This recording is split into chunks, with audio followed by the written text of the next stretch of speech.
ঠাকুর ঘরে কে আমি কলা খাই না অত্যন্ত প্রচলিত এই বাংলা প্রবাদের বাস্তব প্রমাণ দেখিয়েছে ইসরায়েল।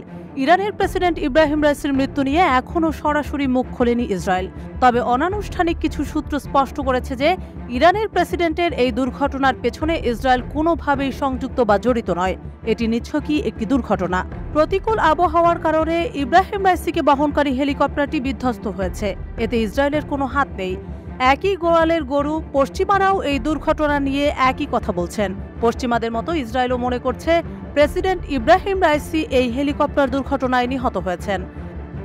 ইসরায়েল বা যুক্তরাষ্ট্রের দিকে আঙুল তুলে এখনও কেউ কোনো অভিযোগ না করলেও তারা নিজেরাই আগ বাড়িয়ে আত্মপক্ষ সমর্থন করে যাচ্ছেন।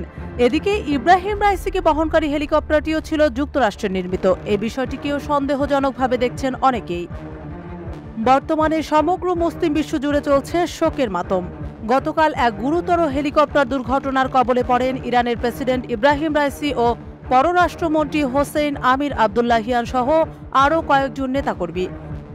ইরানের এমন চরম দুঃসময় দেশটির চিরশত্রু ইসরায়েলের প্রতিক্রিয়া কি তা স্বাভাবিকভাবেই সবার মনে নাড়া দিচ্ছে।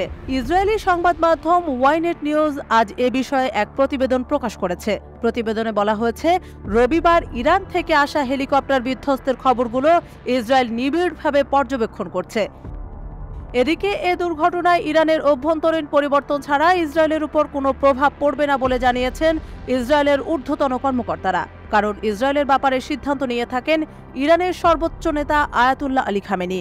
তিনি পরমাণু কর্মসূচি ও ইসরায়েলের বিষয়ে গুরুত্বপূর্ণ সিদ্ধান্ত নেন।